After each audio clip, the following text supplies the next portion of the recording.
As Dormammu had invoked the eighth clause, towering over the ruined Ryudo temple, stood an even greater force of chaotic nature.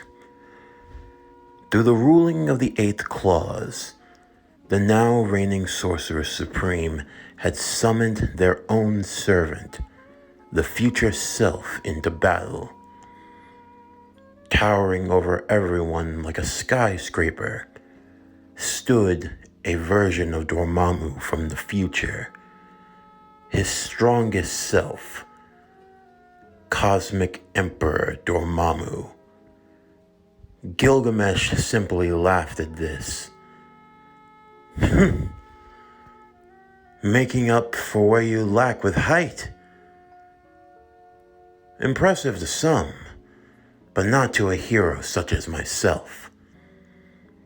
Wong and the remaining sorcerers would move out of dodge as the two beings began their duel. The barrier had long since been destroyed, as Archer, Doyle, and Shirou would join with them.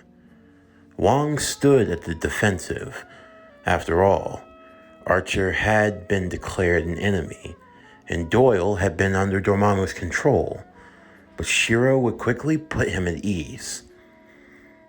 We've temporarily settled our differences. And what do you mean by that? It means that we're not going to be fighting each other, at least not right now. We need to figure out how to deal with them. The city has been evacuated. We saw to it ourselves. So it's empty, Shirou would ask. Correct. We were able to convince them all that a great terrible storm was coming. To the people of Japan, your city is believed to encounter a large tsunami that is going to level the entire area. That's just what you want them to see, Shirou would say. You're going to have them all convinced that it's going to be a natural disaster. Right. It's a way of keeping them from knowing the truth. The city will be leveled, but it will not be by natural disaster. It will be the disaster of God and man alike. Now, we need to figure a way to higher ground. Let's move. Archer would have the others follow him, just in time as Ren would arrive along with Lancer. She immediately rushed over to Shirou, grabbing a hold of him. Shirou, you okay? I'm fine. But how did you... Ugh! Shirou felt a stinging slap across his face. Ren looked at him teary-eyed. How could you do something so reckless? You pushed us through the portal? Are you insane? You were going to stay back and get yourself killed? And you, huh? Ugh! Archer caught a slap as well. You wanted to betray us? You wanted to kill him? Was I not good enough of a master to you? Who the hell do you think you are? Ren, I don't know what I would have done if something had happened to you. You dummy. You dumb dummy. Well, Doyle would say, I'd hate to break up this messy love triangle, but in case you haven't seen, my dad's having a bit of a mental breakdown, so we need to get the hell out of here and... Doyle caught a sweet chin music to the face, so to speak, as Rain kicked him without warning, sending him flying. I don't think now's the time for you to be hitting on your allies, Lancer would say. Right now, our main focus is him. On the ground, writhing in pain, the body of Dr. Stephen Strange. Right now, his mental faculties were breaking. Inside, in the mental plane, Dormammu and Dr. Strange continued their battle. Because he had invoked the eighth clause, his power was now even more severely weakened, giving Strange a chance to take his body back. You were desperate, Dormammu. I figured sooner or later you would have to invoke the 8th clause. And now, an even stronger variant of you has arrived. And what's that supposed to mean? He is still my servant. I can command him as I see fit. You think that's possible? Go ahead and try. Dormammu would look up to the even larger Dormammu, who was getting ready to engage with Gilgamesh. He attempted to stop him using the command seal. The ruin would vanish from his forehead, where the 3 symbols were. But the larger Dormammu was hardly stopped. I will not yield to someone like you. What the hell? I command you. You will obey me. Another command seal was gone. And yet still, the future Dormammu would not yield to the past one. How is this? Back in the mental plane. You know, I had a bad feeling when you and Gilgamesh jumped me 6 months ago. I knew I was going to lose that fight because you wanted to play on my weakness. You endangered all of those people at Carmitage, forcing me to try to protect and fight at the same time. That's how you were able to get the drop on me, to wound me so badly that you could possess my body. I have to admit, it wasn't a bad strategy, but I figured I could pull the reverse on you. The reverse! You knew about the 8th clause. That means you were going to likely enact it yourself.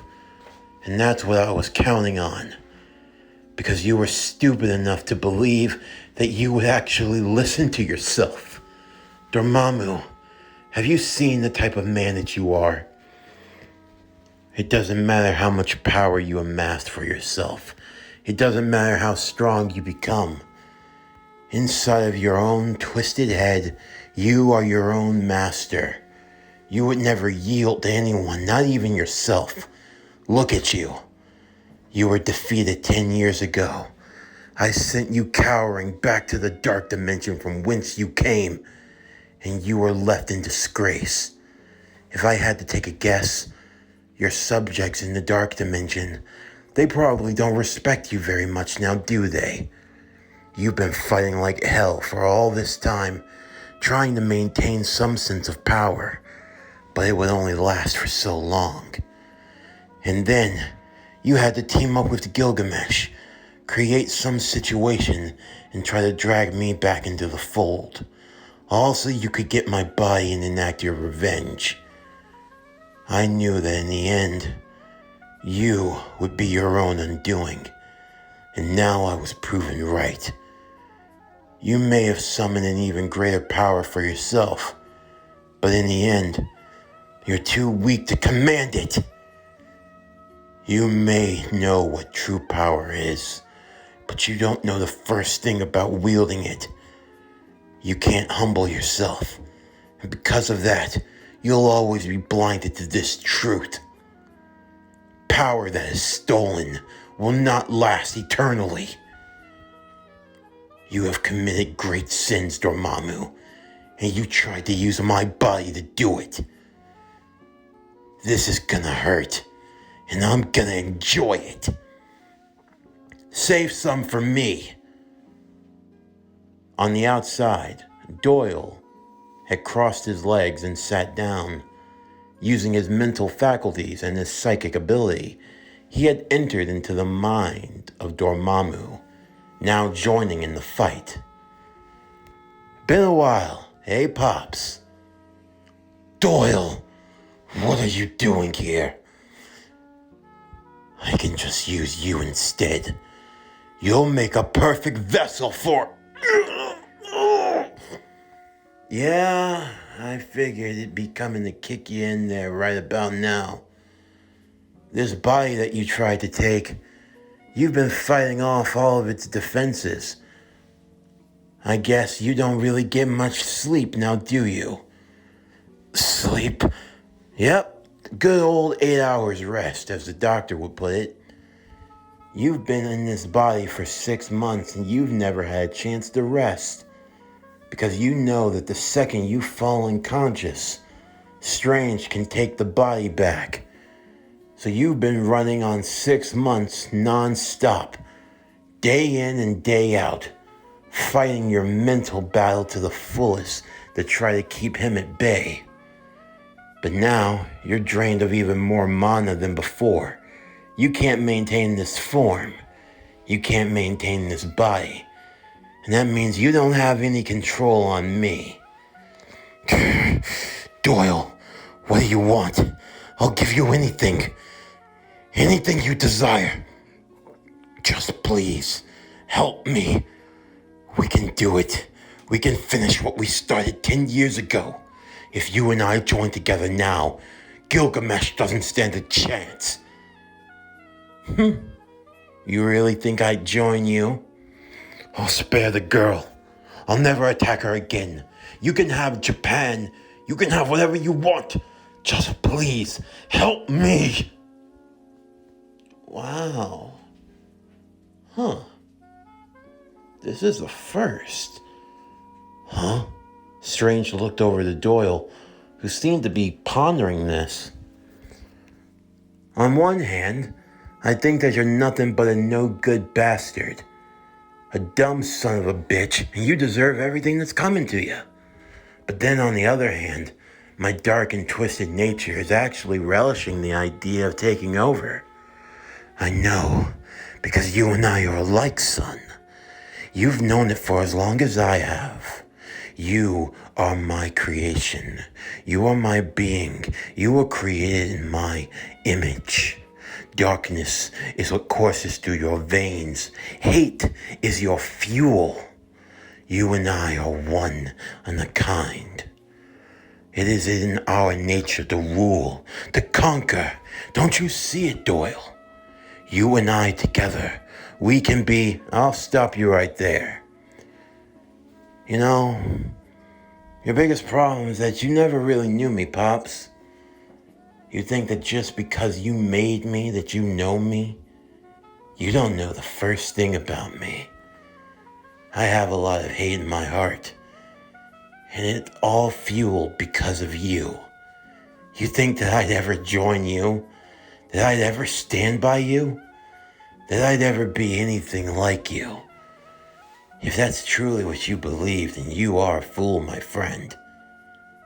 Doyle would shoot a blast of energy at Dormammu, forcing him to raise his hands in defense. You feel that? That's just a small dose of the hate that I feel for you.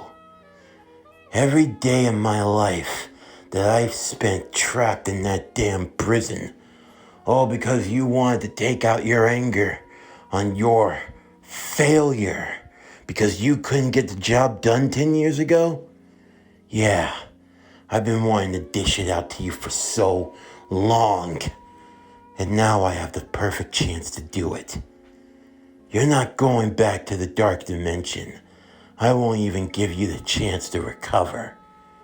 No, that's not what's gonna happen here. I'm gonna do to you what you did to me. And you're gonna burn. You hear me, Dormammu? Doyle was overpowering Dormammu, giving Strange the chance he needed. He would chant through a series of spells, defensive barriers that he had placed within his body, all of them now activating in overtime to push Dormammu and his consciousness out of him. You better hurry up, Doc. He's a stubborn old geezer. He won't give up so easily. Yeah, I've got that. With a final push, Dormammu's essence would be freed from Doctor Strange's body. Dormammu would fall to the ground, his body a flaming skeletal being, a fire that was dim.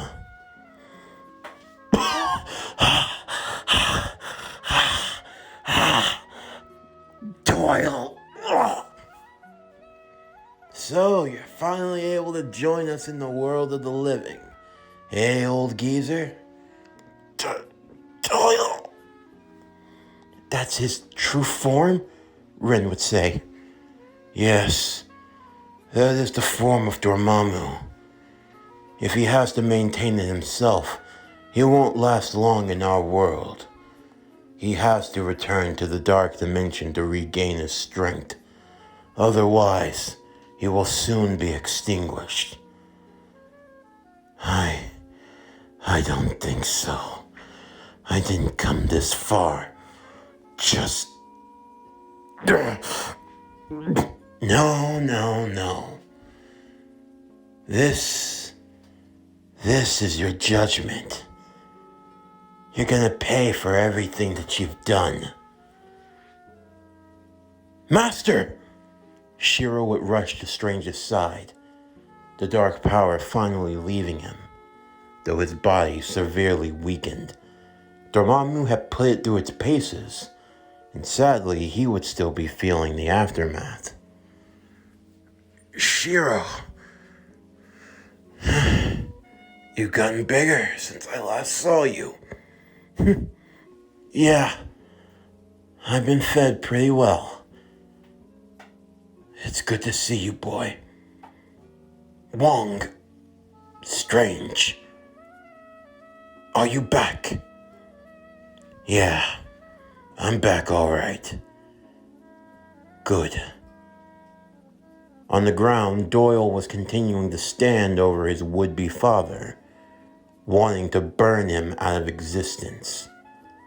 Strange and Wong would work together in combination with Rin.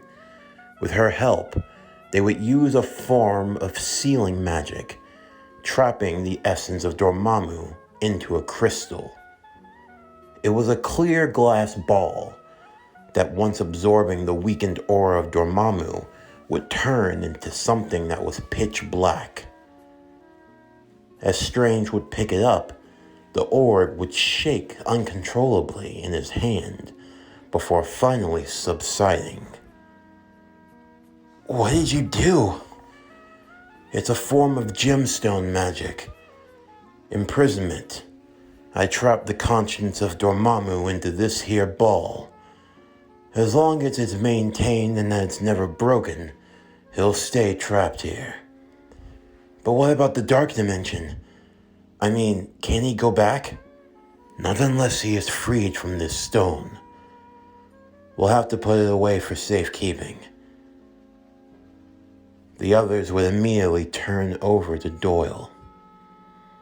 What? What are you looking at me for?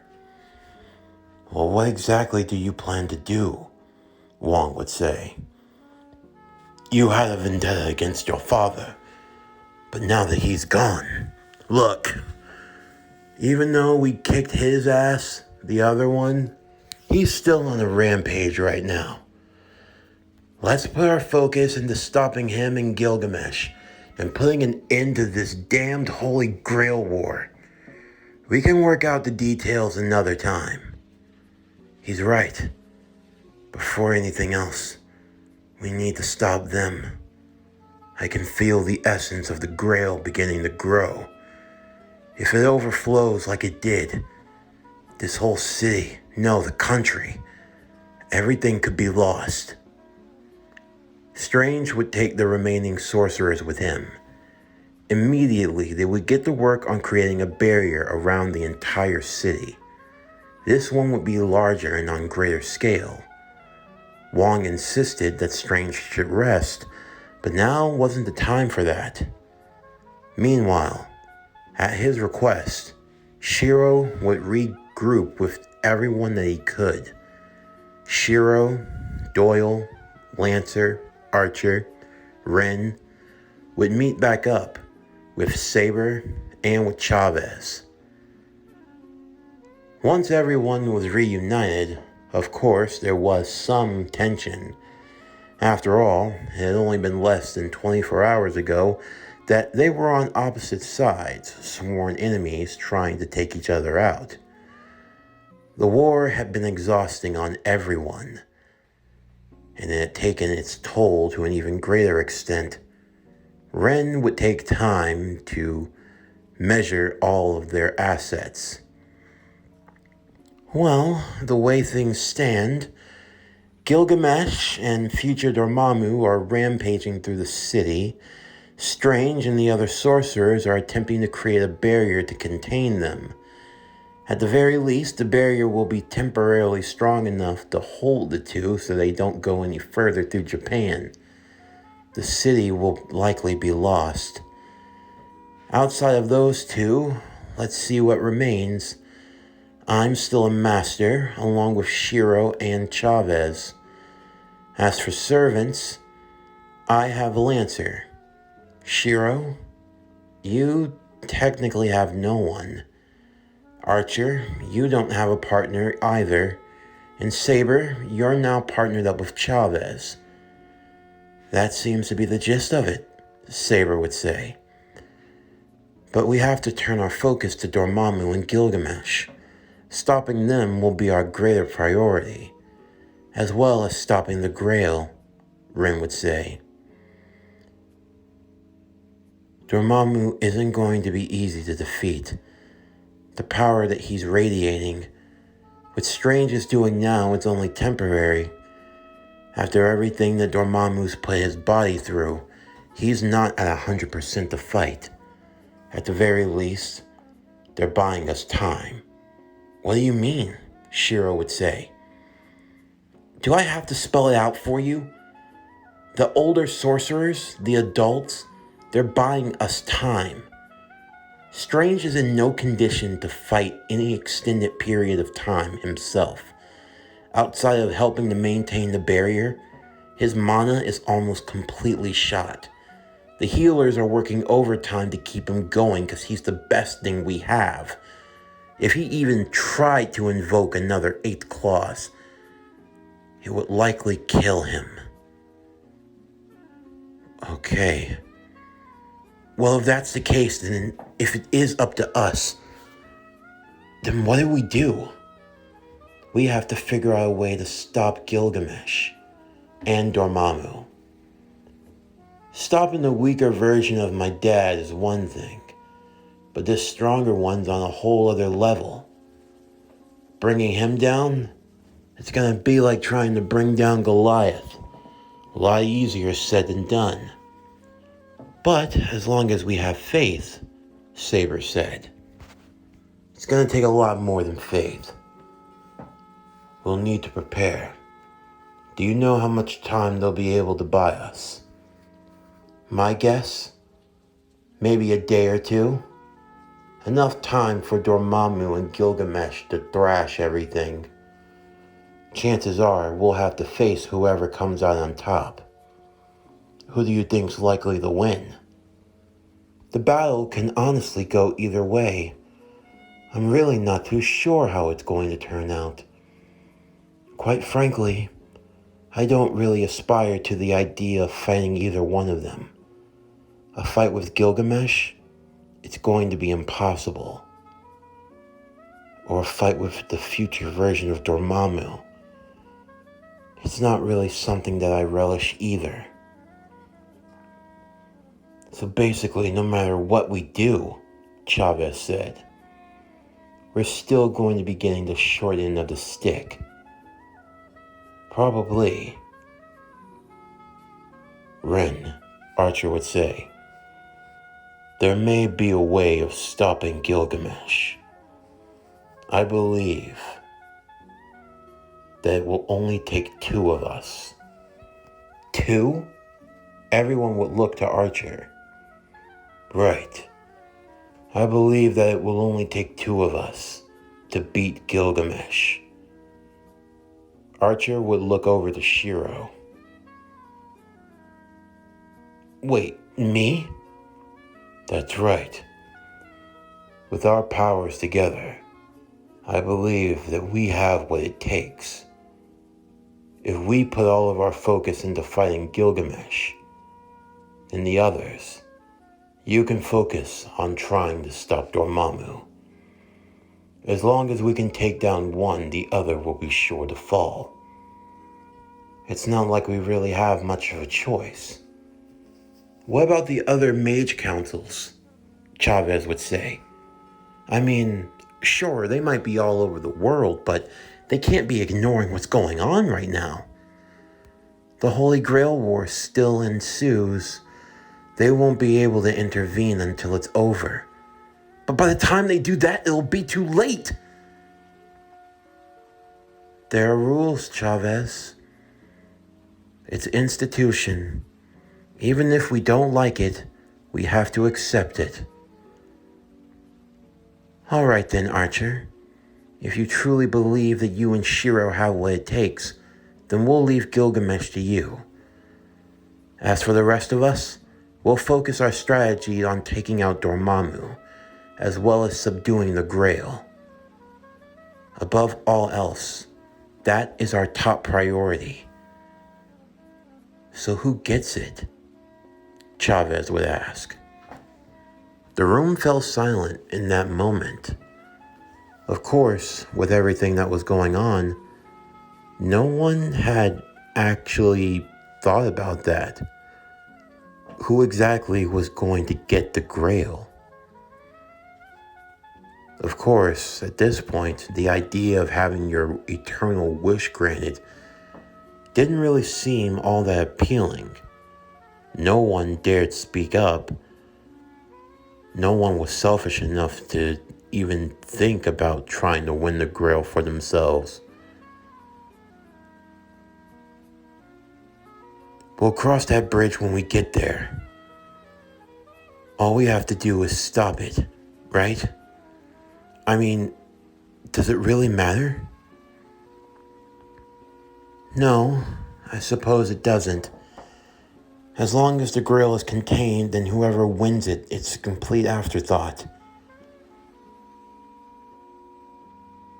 All right then. Until the time comes, we'll need to use every moment that we have to prepare. It won't be a moment to lose. As Ren would disperse, she would usher for Shirou to follow her. Archer was about to, but she stopped him.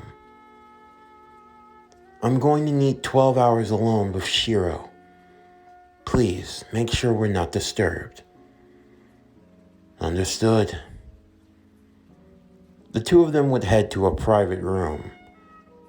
As the door was closed, Ren would look back to Shirou, who took a seat on the bed. What's up? Is there something I can help you with? There really is no helping you, is there? What do you mean? Shirou Emiya, from the moment that we met, I've known without a shadow of a doubt that you are an absolute idiot. I mean, seriously, always throwing yourself into danger like that, like you're trying to impress someone. If that's what you're trying to do, I can assure you, it doesn't impress me at all.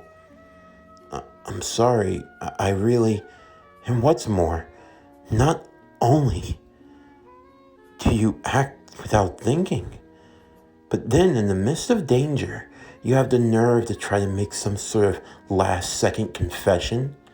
What? You thought you were going to make a confession to the girl you love and then ride off into the sunset and die a hero? Seriously, how selfish could you be? She pushed him onto the bed as she mounted on top of him, her fists raining down, but not in a hateful way. They were soft pallets on his chest. Stupid. Really, what's a girl supposed to do after that? I'm sorry. Really, I didn't mean to.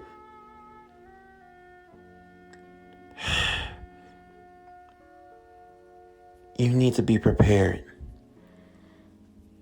If you're going to fight against Gilgamesh. Wait, What? The power that you have now, your circuits, they've been severely damaged. Not to mention you don't really have enough. Your projection magic, it requires your magical circuits to be at full capacity, and you could use a few more. So, wait, what exactly are you doing?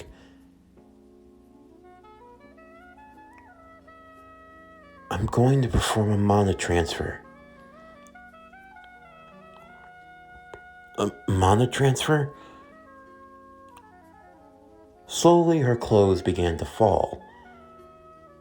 And for Shirou, he had no idea what was about to happen, his mind racing as he began to wonder, wait, is this key for something else?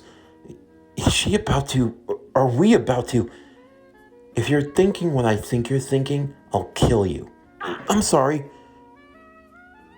Besides, now's not the time to do something like that, Ren thought to herself.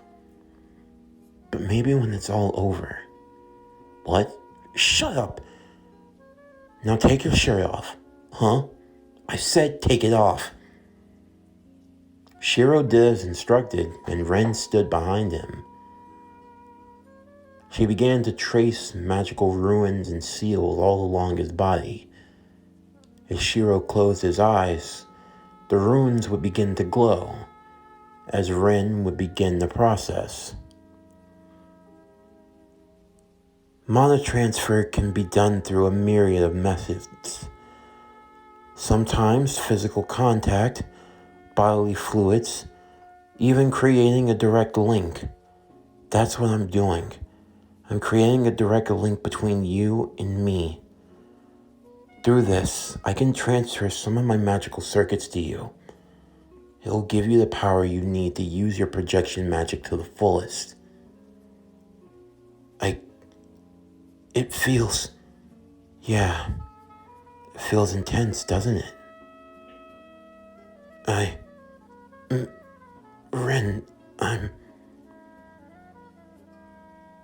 I believe in you, Shirou. You, of course I do. Why wouldn't I? I know you have the power to do this. You have so much to live for. That's why you can't die. I won't allow you to die. No matter what. There's a future. A world where you're in it. So please, don't die. The process was long and intense, but it would be completed. By the time of the next morning, the fighting between Gilgamesh and Dormammu still raged. The remaining sorcerers, now less than 20, were maintaining the barrier all along the city, Wong and Strange side by side. How are you holding up, old friend? As much as I can manage. How much longer do you have? I can go one more day. One more day and then I have to rest. I'm sorry. Dormammu possessed my body for too long. I was fighting him so much mentally, and I'm exhausted. My legs feel like they're on fire. The mana that flows through me, it feels like a well that's almost running dry. My stomach hungers. My throat. I'd do anything for water, but I have to maintain my focus. I can hold it for one more day. You're giving the kids time, aren't you? They're our only hope. 3 masters, 3 servants. That's more than we could have asked for. They're the only chance we have to win. I understand. But what if they can't do it? They don't have a choice. It's not fair. I know. They've been through so much on their own.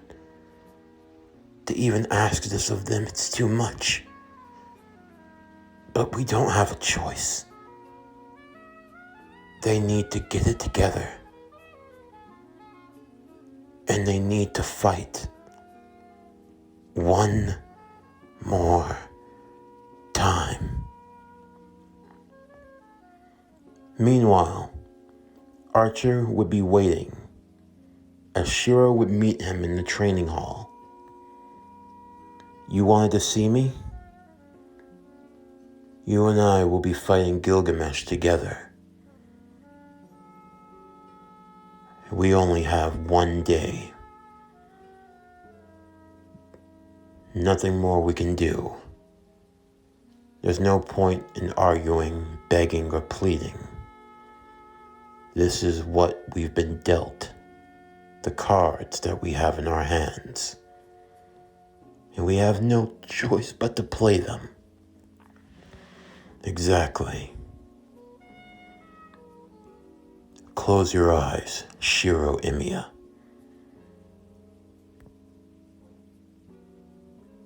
I am the bone of my sword. Steel is my body, and fire is my blood. I have created over 1,000 blades, unknown to death, nor known to life. Have withstood pain to create many weapons, yet those hands will never hold anything. So as I pray, unlimited blade works! The two of them now found themselves in the realm of the unlimited blade works, surrounded by a multitude of swords. I gave Ren time to prepare you. For the next 18 hours, this is all you will know. Shirou would pick up a blade. Christopher. What? Christopher. That's the name of the person that was killed with this blade. How do you know that? That's the thing. I just do. Every blade that I hold, I know their names. I won't let their death be for nothing. His connection, it continues to grow. Very well then. Shirou. Archer.